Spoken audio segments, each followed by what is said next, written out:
Dude, Schumer, first off, we got to say, dude, Chucky had to cancel his book tour.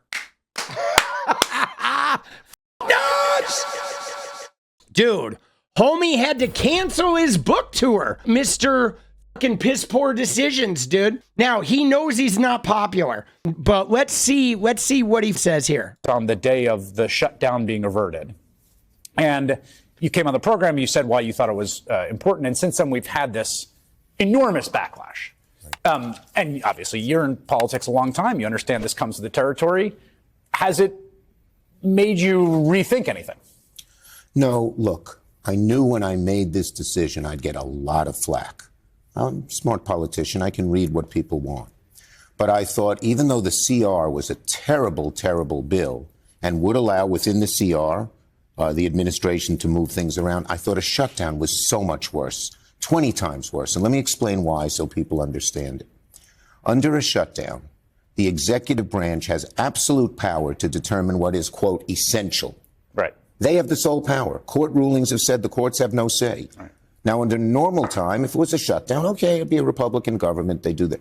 You have these fanatics, right, these anti-government, vicious nihilists in charge. Now, I don't want to run cover for Schumer because, again, I don't like his old fatherly look over the glasses shit, and I would like to see a complete shakeup. And simultaneously, that scenario right there that he just described, if that is accurate, right, where they get to decide what are essential services, then I could see how that could be problematic. Here's the challenge, though, and we're going to see what Schumer goes into, because under normal circumstances, they're fighting over some issue. Like, oh, they need to advance a budget. 2018, Trump was fighting for the border wall. So they shut the government down, trying to get that border wall funding, but there was an impetus for them to get the government back running again. So they were trying the whole time, and every day the government was shut down, the Trump administration was paying this political price. And so there was a threat and a worry that they might not get their agenda passed, so they needed to try and get to a resolution. Now, it's possible here that what Schumer was worried about was that this time they would shut it down, Trump would gut everything except like ICE and just the things they wanted to describe as essential services. So maybe all of SNAP and Medicare and all that just gets shut down, right? But then maybe the Republicans wouldn't have wanted to unshut it down. Like maybe they would have just kept it shut down because it would have been achieving the thing that they wanted to achieve in the first place, which is a complete undermining of the situation. I mean, if that were the case, and if that was a real fear, I could see how there's a little stressor about that. They can say anything. Anything is not essential.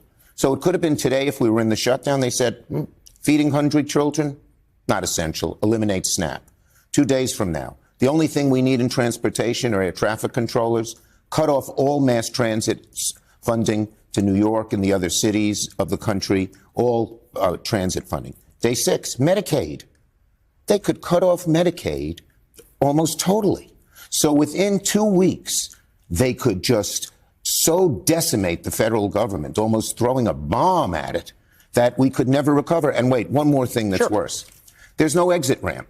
In other words, how do you get out of the shutdown? Solely up to the executive branch. And one Republican senator who's close to these horrible Doge Musk people said that they expected to close it down for 6 months, 9 months, till the whole federal government was obliterated. Musk's dream to get $2 trillion out of the federal government could happen under a shutdown. So essentially what Schumer is saying is they were worried about how a shutdown would have in fact given him more leverage and leeway with which to gut every department of the federal government and then just stay in the shutdown and shut it all down and just simply not reopen it up.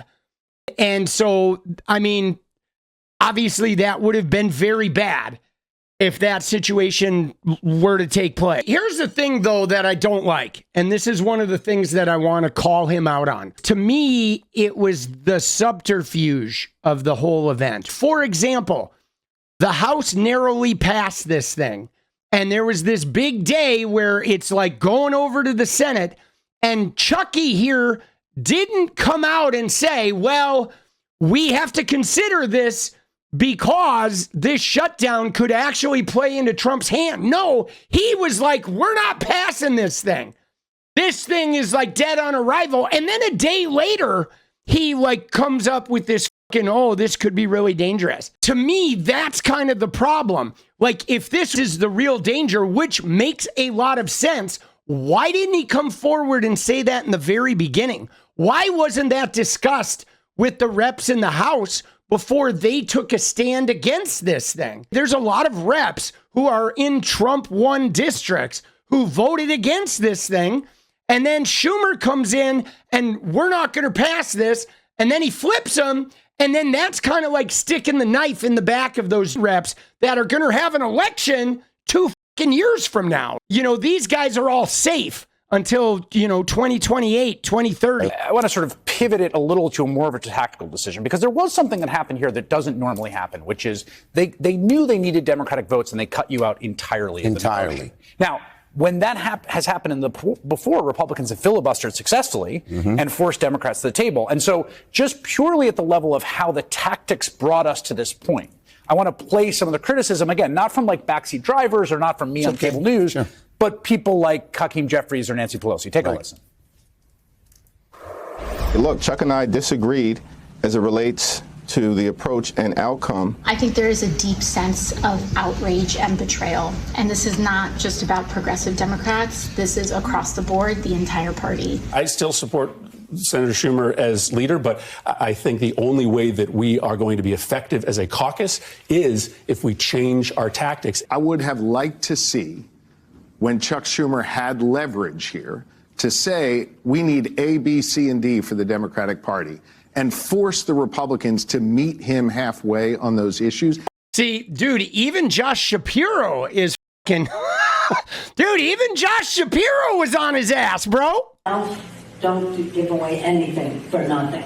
And I think that's what happened the other day. They said, okay, he said leverage, I think it was the governor. And Nancy Pelosi said, I myself don't give away anything for nothing. I think that's what happened. The only leverage we had, they weren't going to negotiate with us. So there were two choices only. It would be nice if we had a third choice. We tried to get that third choice with the 30-day extension that Patty Murray tried to get some more moderate Republicans on the Appropriations Committee to go along. They wouldn't.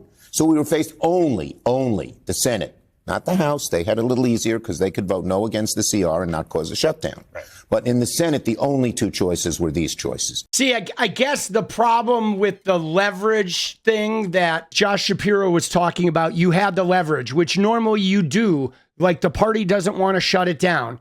Okay, the party in power doesn't want to shut the government down because they're going to pay a political price for it.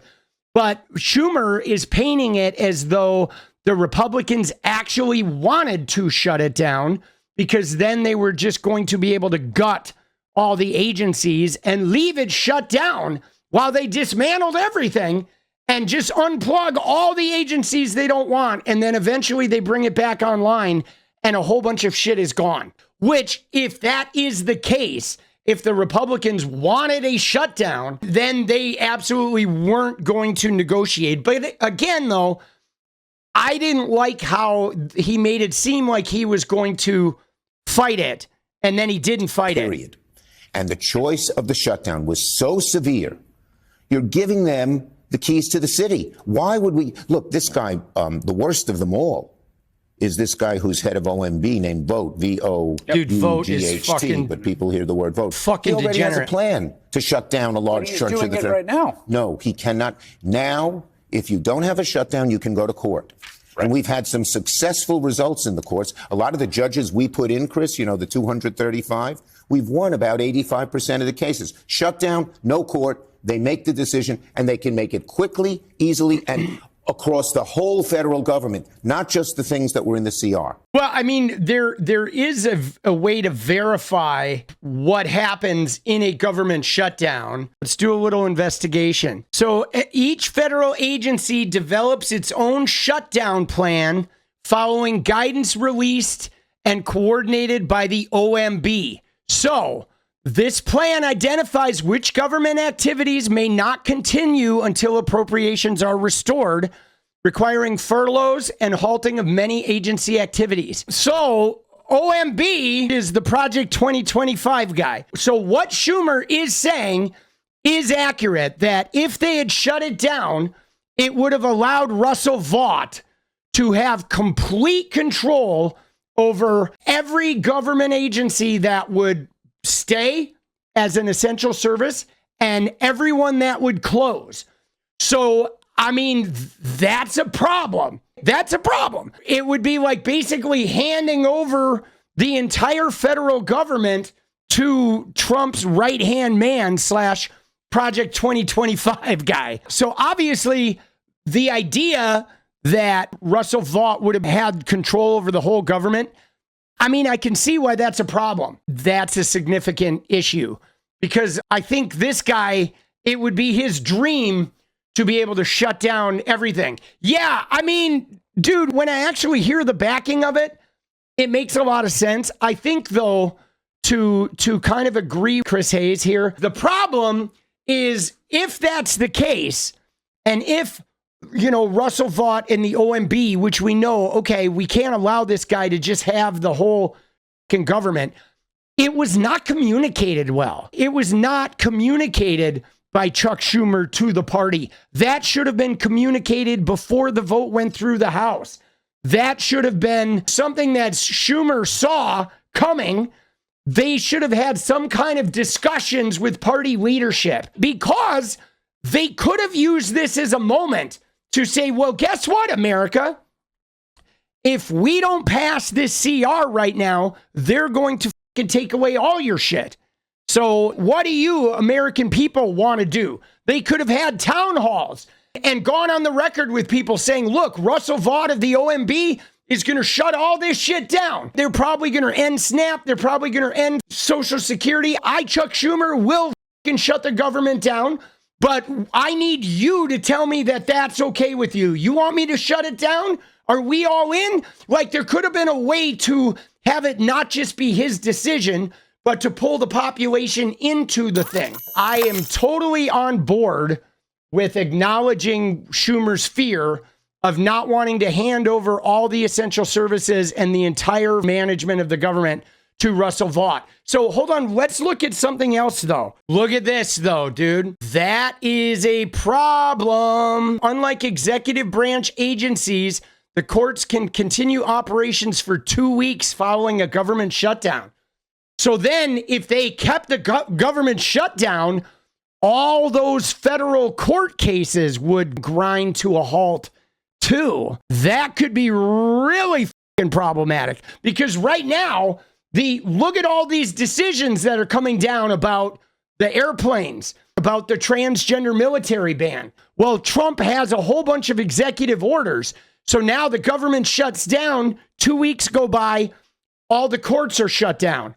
So now there's not going to be an injunction on the transgender military ban. There's not going to be anybody to tell him to turn the planes around. So, I mean, that is a major consideration as well. So the question is, okay, these people won't negotiate. This was the one opportunity for leverage because of the need for a filibuster-proof majority. They're not going to have that on reconciliation, right? They're going to have it, right? There are going to be other opportunities. But then because what people hear is like, we're going to lie in the cut until they self-destruct. Like, what's the plan? But then what is the strategy? Yeah, what is the plan? Here's what we're doing right now. Good question. Okay?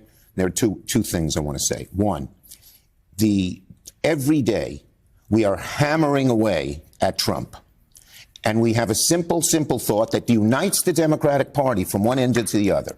He's asking the middle class to pay for tax cuts for the billionaires. It unites us all. Bernie Sanders likes it, and my most conservative members like it. His numbers have started to go down from 51 to 47. If we keep at it and keep at it and keep at it, his numbers will be much lower. He will not only be less popular, but less effective. Second, we will find the moments where we shouldn't give them votes. Hakeem and I met yesterday. We're exploring that right now. And there will be times, just like this instance, where people will say, don't give them the votes because you have the leverage.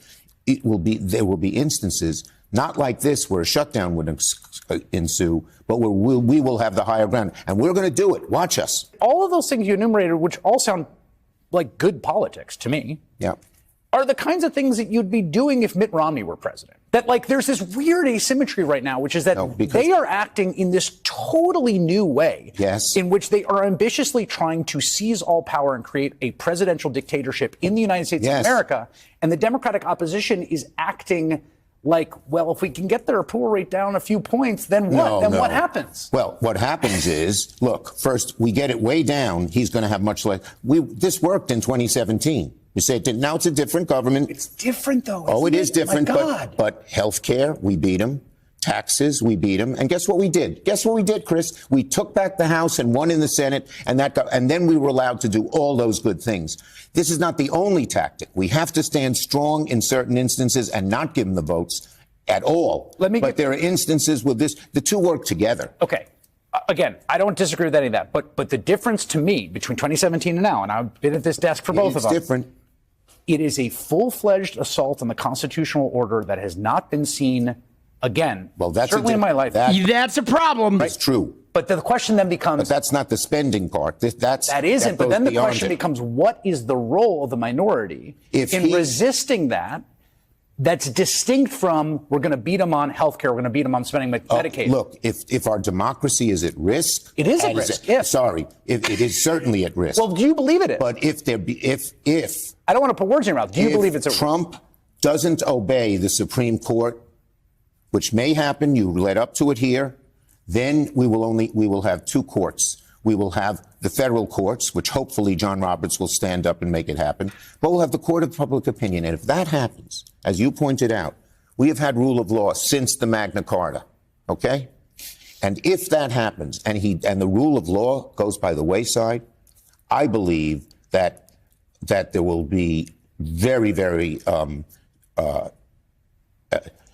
there will be immediate and strong reaction from one end of the country to the other in ways that we have never seen. Okay, so that's his basic framework. Is we're going to do the same sort of strategy that we did previously, which is battling him in the courts and battling him in the court of public opinion, which is watching his approval fall, watching people be affected by his decisions, and then we're going to call his bluff on whether he starts disobeying Supreme Court rulings. So Schumer is basically saying, all right, we're going to do this the opposite way. Instead of us fumbling around here and trying to hold on to some leverage that maybe we don't really have, and perhaps giving them something they really want from us in the process, we are going to hold back and reserve our battles for the ones that we know we can sort of win.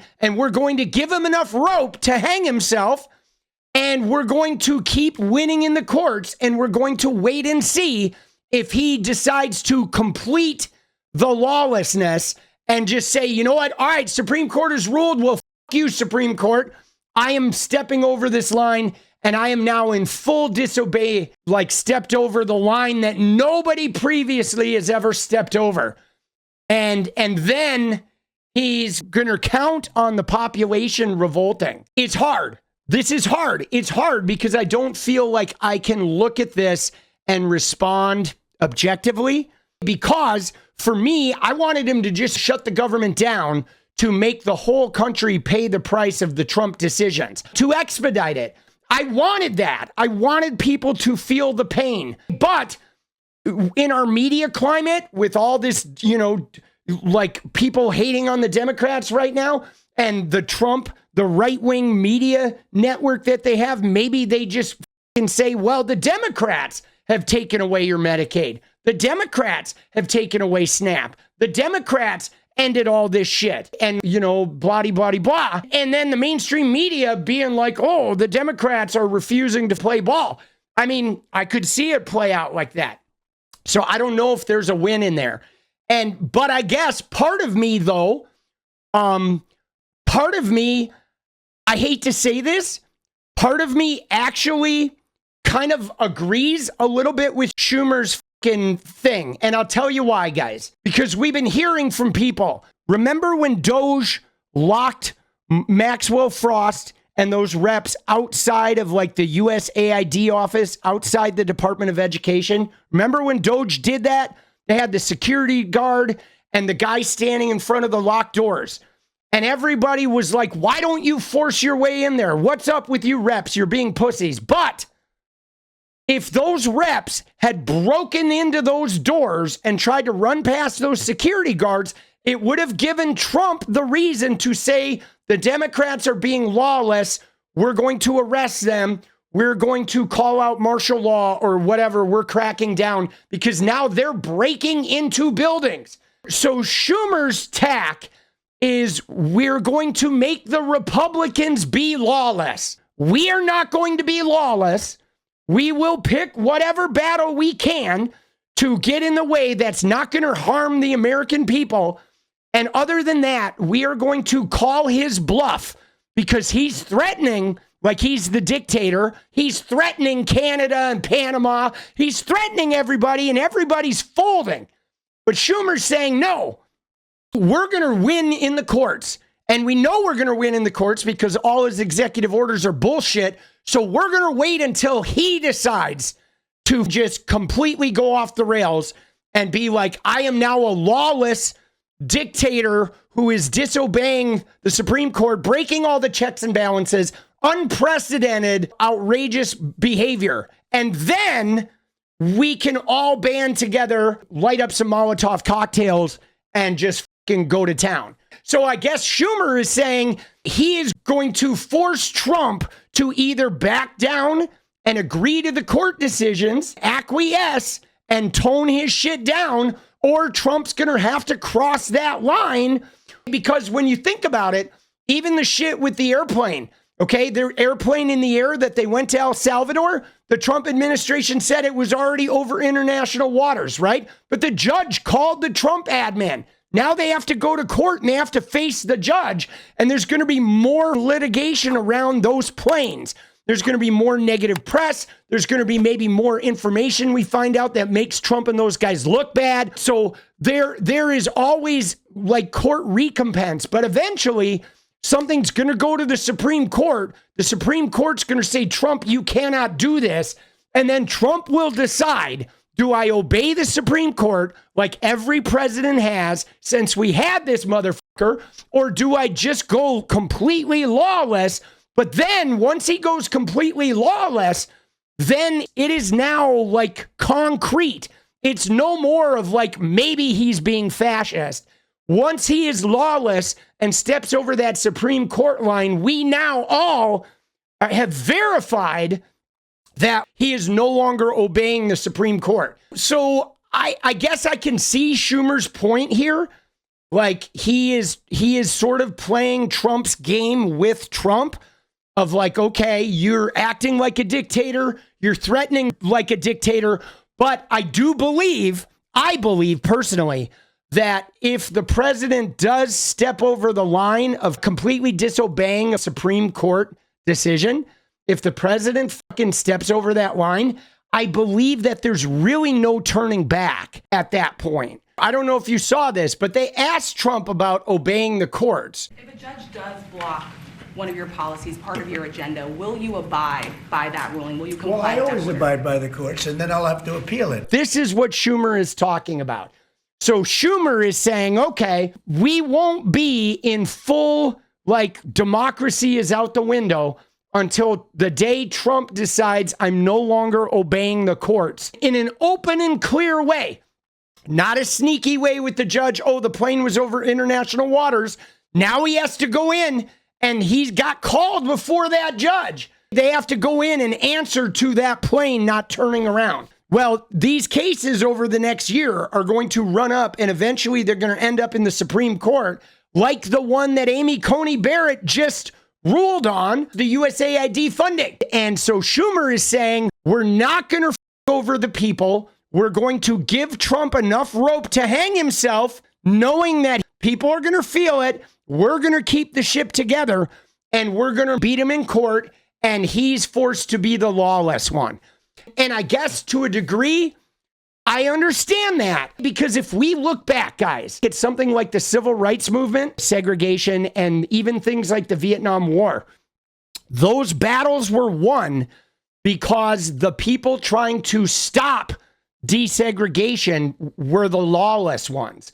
A bunch of white people just went and sat at the counter with the black people, and then the KKK and the angry white people came and smeared shit on them and beat them up and chased them and even murdered some of them, to where the country was like, whoa, like, why are you guys killing people? That's fucked up. Now public opinion is now siding with the desegregation people. And so they're essentially saying, we're going to do the same shit with Trump. If anyone's going to be lawless, and if anyone's going to step over the line, it's going to be him.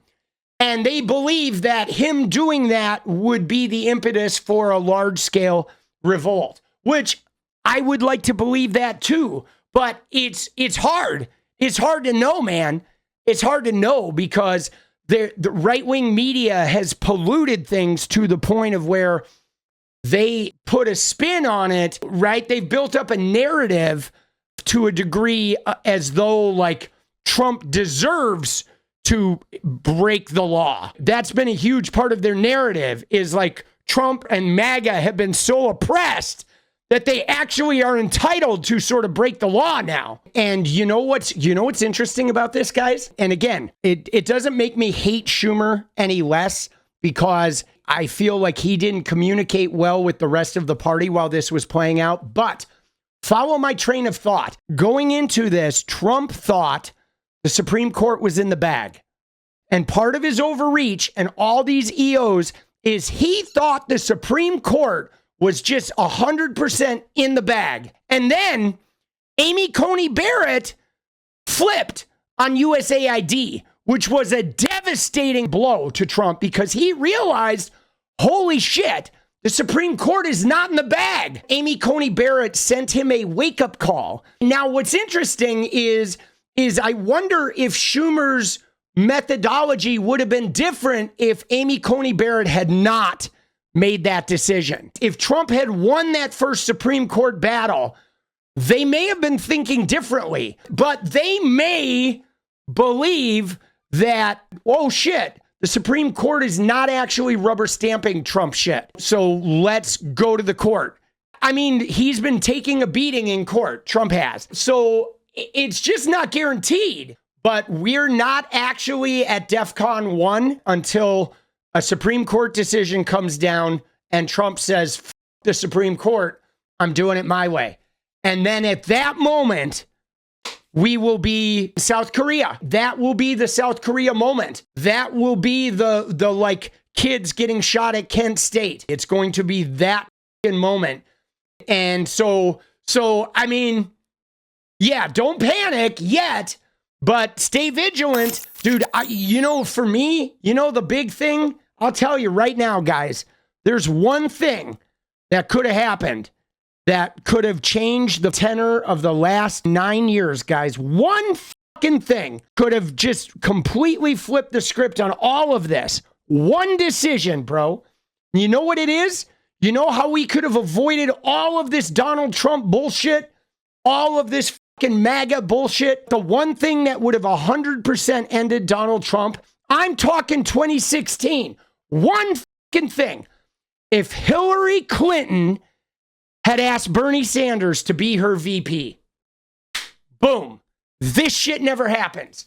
If she had not picked Tim Kaine, if she had recognized the groundswell of Bernie in the Midwest, the youth, the excitement, if she had said, Bernie, be my VP, and it had been Clinton, Sanders, 2016, Trump would have been fucking done, bro. What is up, guys? Thank you so much for watching. You like the video, you want to support independent resistance media, you know what to do. drop that sub, hit the like button, and please share it. And we do love our members, so if you want to become a member, it's another really great way to support. Thanks again for everything, guys. I'll see you next time. Let's go.